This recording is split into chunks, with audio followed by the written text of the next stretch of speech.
If you ask anyone who knows anything about Australian football, that is about soccer and the greatest goal of all time, they will tell you about a free kick from 1988 against Argentina. It was around what was called 40 yards, about 35, 36 meters out, and it was kicked by a man named Charlie Yankos, who actually was one of the great free kicks of all time in Australian soccer. We're going to meet that man along with his business partner, Brad Lord, in today's episode.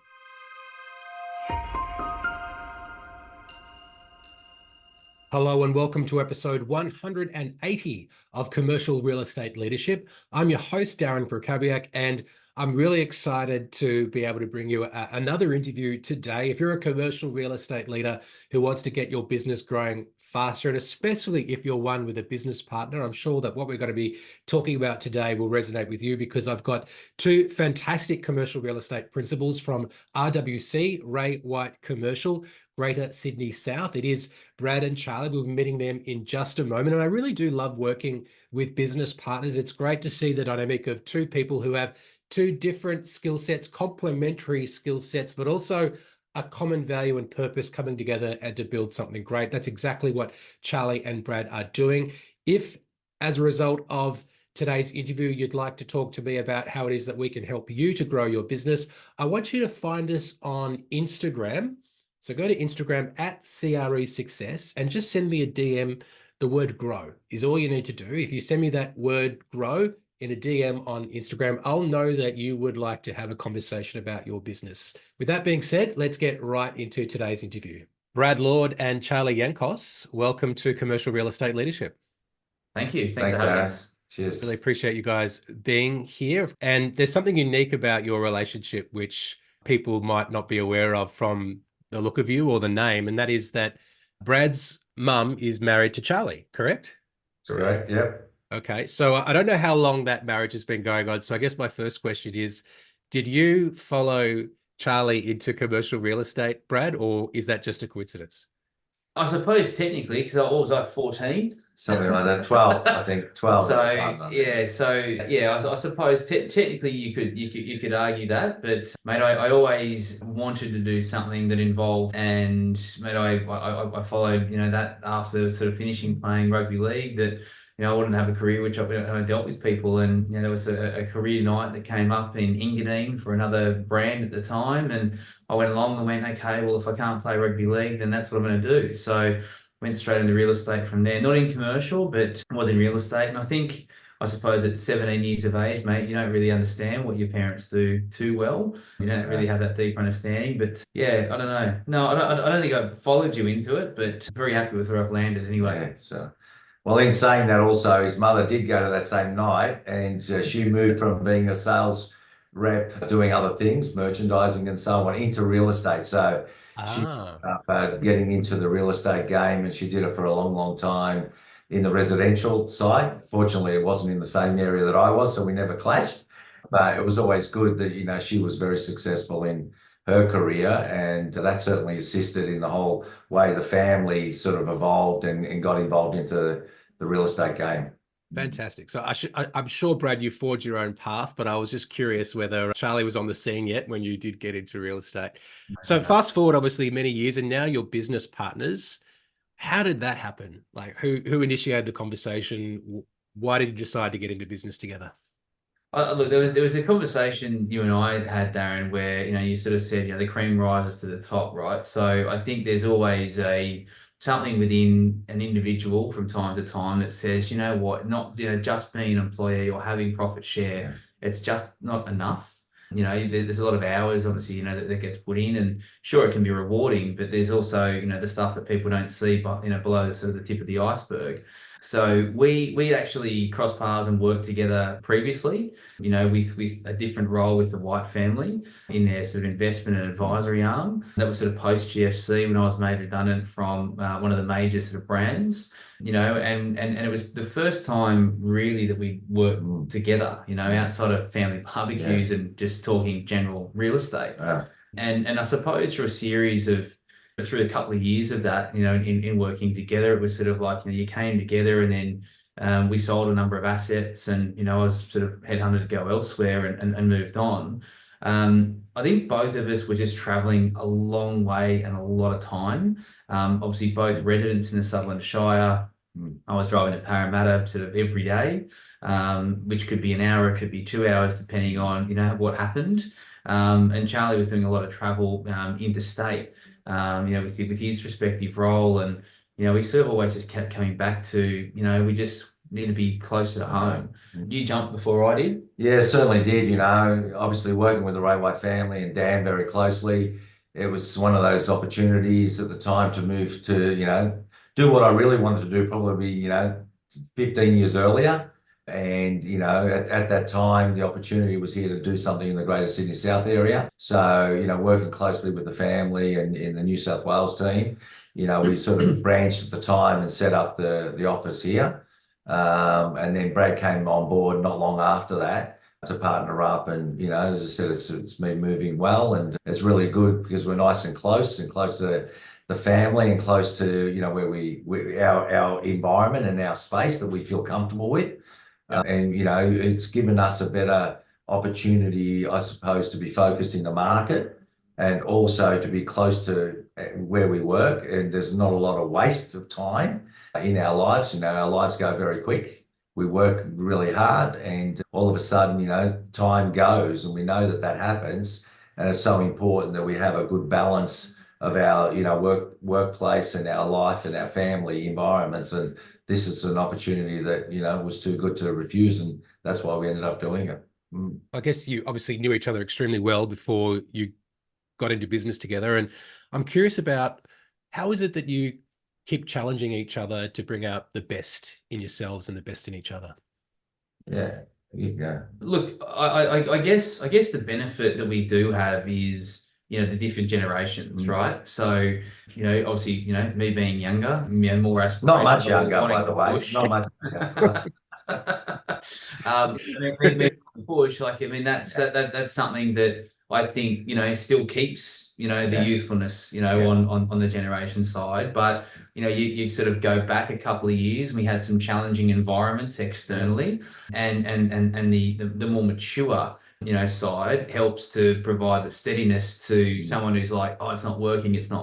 So it's kind of a not necessarily like a yin and yang situation, but I think there's a lot of balance because you aren't the same, and I think that's really where our strength is. Yeah, and he's right. At the end of the day, I've been around a long time now. Whether that's good or bad, I don't know. It's good to have Brad, who's really hungry and wants to expand and grow and so on. And it's easy for me to say, look, yeah, I can just go and retire, but I don't want to do that. That's not what I'm about. I enjoy what I do, and while I'm enjoying it, I want to keep actively involved in that. And it's good to see also, the way the business is going to evolve over time. And that's what this is important for me. It's not just purely now, it's really about what happens down the track in the future. With Brad and, a lot of our family members are in the property game somewhere along the way, right? In all different fields. And that's good to see because, I feel really proud that these guys have, stepped up to the plate and taken on responsibility of certain roles. And, they're keen and really excited about what they're doing in this particular field. And sometimes, the barbecues at home, everyone's talking the same lingo, but at the end of the day, it's something that I think is worthwhile for us all. At the end of the day, we've got some commonality there. I think not everyone's going to have the benefit of being able to go into business with somebody who they've obviously already done so much due diligence on in their personal lives. So I guess my last question around this partnership thing is, what would you be thinking about in terms of what to look for in somebody else as a business partner? And maybe if in the future you were to bring someone else into the business, what sort of things would you be thinking about? Look, I think it's interesting because you've got to have there's got to be a common goal at the end of the day, right? Whatever that looks like, and it evolves. It's not necessarily, hey, you set a goal today and it's not going to be like that because the market constantly changes, right? And it's important to have people that if you are to bring on a partner, that they understand, they bring some value to the business. That's an important component. But also they understand that, in tough times, you've got to assess the market and you've got to be flexible enough to be able to work together to come to an outcome, right? Because, you can force one person to be more dominant than the other person, but that doesn't necessarily mean it leads to a good decision. So it's important that everyone has a voice, and we debate things. It's not to say that Brad and I don't always, we agree on everything. No, that's not the case. It's more about the rational thinking about why we are going to do something, and the pros, the cons, and all of those things that we talk about in business. As soon as you've had a meaningful debate, then you can actually have a meaningful outcome. And that's what I think you need to have in any relationship, whether it's a family, husband, wife, kids, and whatever. It's about everyone having an opportunity to, voice their opinion. Nothing's right, nothing's wrong. It's more about, what is the best thing for the business moving forward. And echo that, but also to add that alignment of core values, right? That is absolutely key before anything else. If one person's fully respectful and the other person is just, a bull in a china shop, there's going to be friction right from the start. Yeah. So as I said, alignment in terms of the way you do business before you get into bed is ultimately the key for me. Yeah. Another thing I think it's important is that, you can't do everything yourself, right? If you have that approach all the time, you're going to be, 24/7 on the business. You can never have a break. You can never have a balanced life. So you need to have support around you. And that's an important component, because you need to recharge the batteries. You can't just constantly be working. So that's why it's important to have other people that you can rely on to give you the opportunity to take a period of time away, and knowing that the business is still going to be able to operate. That doesn't mean that you're abroad and you switch off everything. You can still be involved, but you don't have to be actively involved all the time, because somebody else is there to support. And I think that's an important component in any partnership, relationship, in any business model, right? At the end of the day, you need to have comfort that the other person can assist while you're not there, right? To deliver. Yep, exactly. Yeah, 100%. I want to ask a couple of questions to you individually. I'm going to start with Charlie. Now, people who would be familiar with your background: significant person in Australian sporting history, recipient of the Medal of the Order of Australia, and so many different accolades that I won't go through now, because people can Google your name and they'll see all of them. But one that kind of got my attention was the fact you even have a street named after you, or at least that's what Wikipedia says. So I'm just curious, how does that honor get bestowed on somebody, and particularly the Yankos, which is not like a common Aussie name? How does that happen? Oh, look, it's a bit of a surprise, actually. I was at Blacktown, and the mayor came up to me once and sort of said, "Oh, look, there's a subdivision that's happening around Valentine Park at the time, which is the home of football for New South Wales.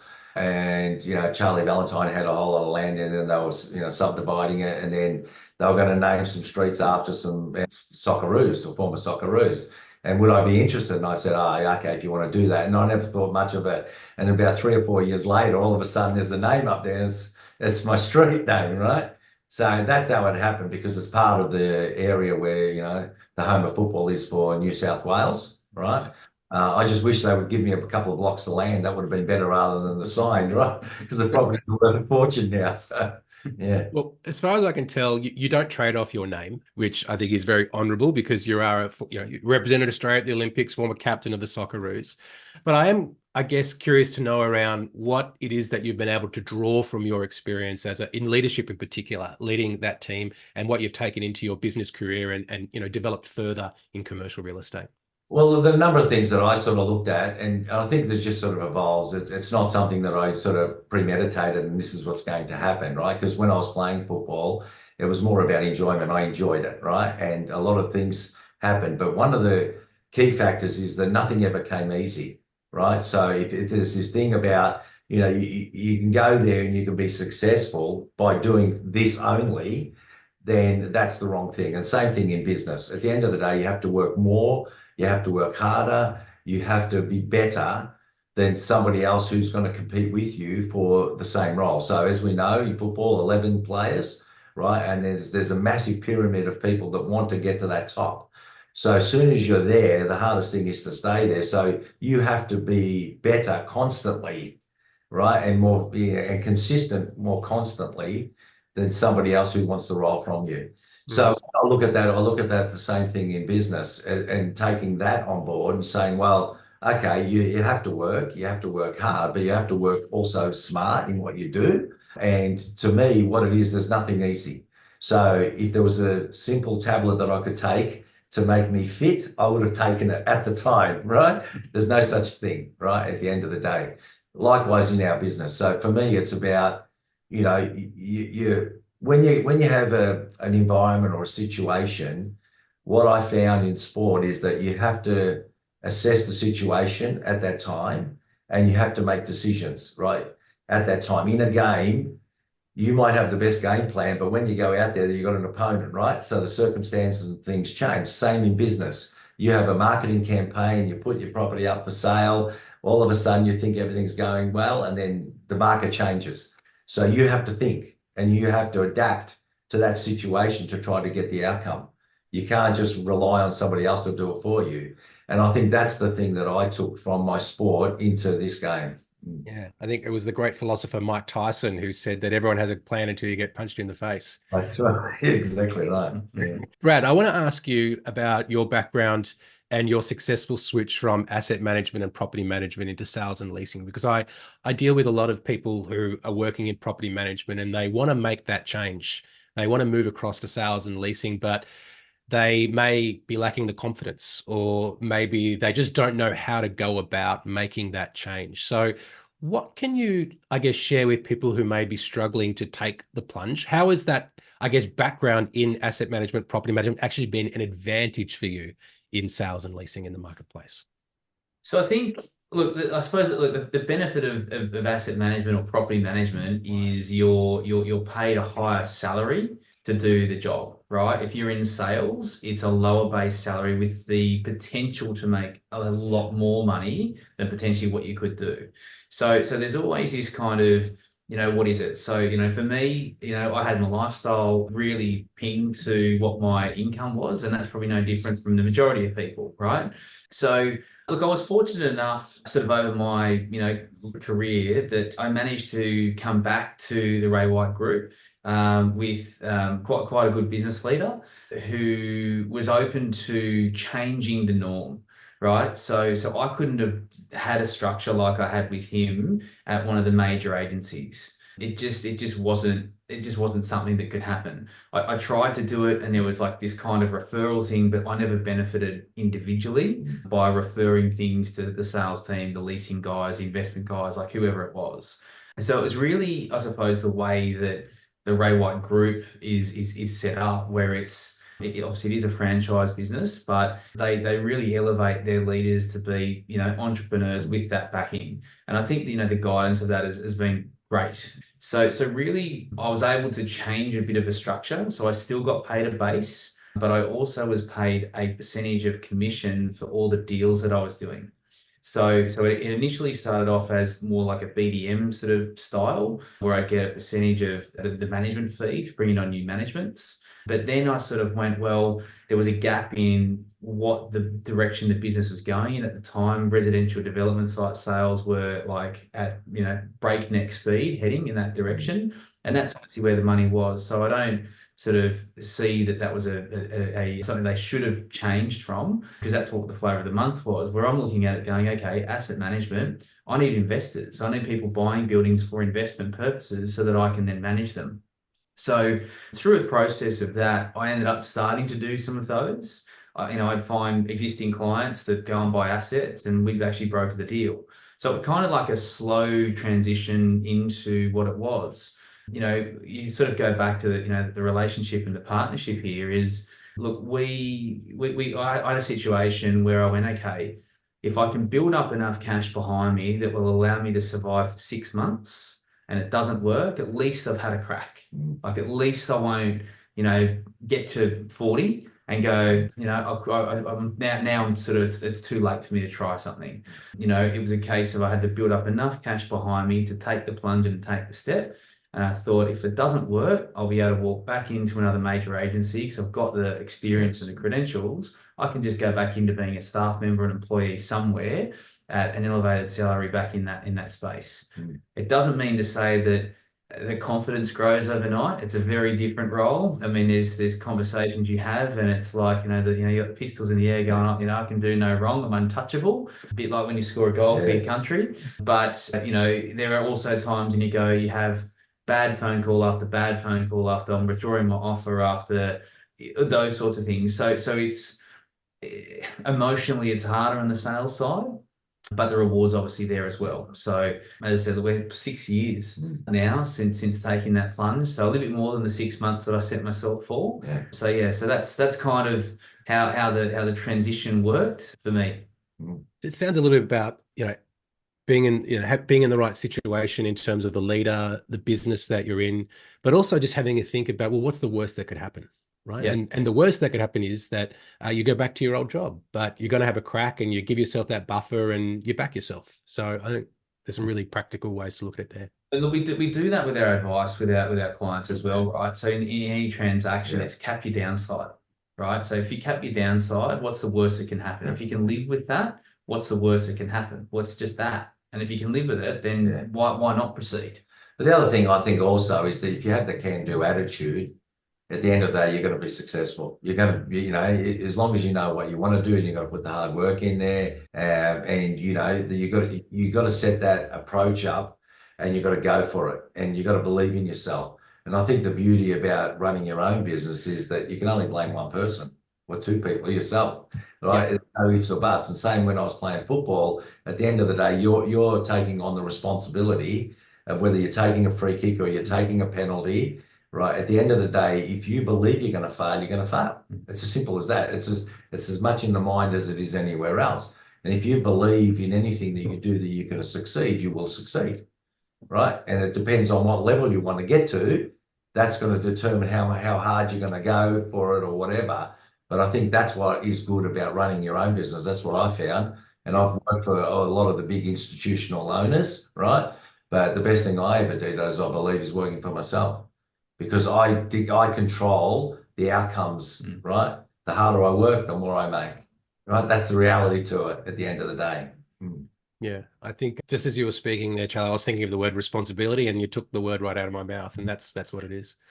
I just want to spend the last 5 minutes talking about the relationship that we've built up over the past, I guess, year and a half nearly now that we've been working together. And Brad, I want to start with you on this one. And can you just tell me a little bit of what was going on in your business before we started working together?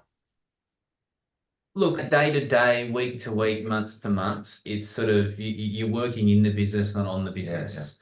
You always say, oh, I've got to, step out, I've got to look in, I've got to, take the lid off, I've got to look in. And it was just a process of you just never find the time to do it. So I think you've done a couple of sort of online seminars and whatnot through COVID with the Ray White group, which I obviously really enjoyed. We built up a bit of a relationship there, and what have you, and really our feeling was we need someone to sort of help provide a bit of guidance, to help us, to take us out of our business and look in the business, to sort of make sure you get really clear on your goals and your desirables and your culture, and then to be held accountable to that. Not to say that with your partner you don't do that, but business is business, right? You get busy. You go, okay, it's low tide. Like I need to get income in, right? Or high tide. Or how much do we distribute?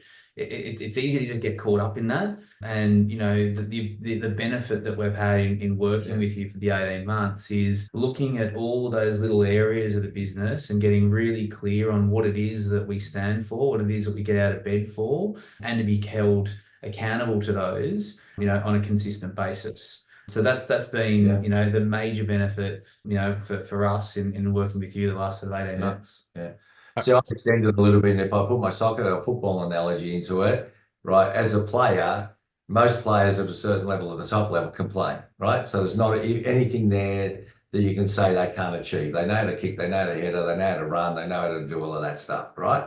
But at the end of the day, you have a coach or you have other people that sit outside that can provide advice across the whole game, right? And that's what I found that is good in dealing with yourself. We can sort of, you challenge us in terms of, how we're going about across the different areas at a specific time, depending on what's happening in the market. But the other thing that's been great is being able to find and share some of the other experiences that other business owners and leaders, having in different markets or the same market.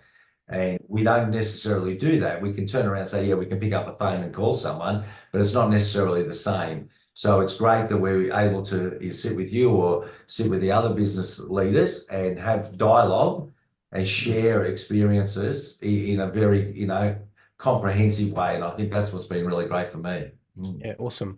I think there's a bit of trust involved when you invite an outsider to come and work with you inside your business. And obviously we have some, I guess, confidential, but also some open conversations. And I'm curious to know, Brad, what, I guess, hesitations maybe did you have? I know it took you a couple of months before we pulled the trigger. What was going through your mind and what was it that eventually helped you decide to move forward?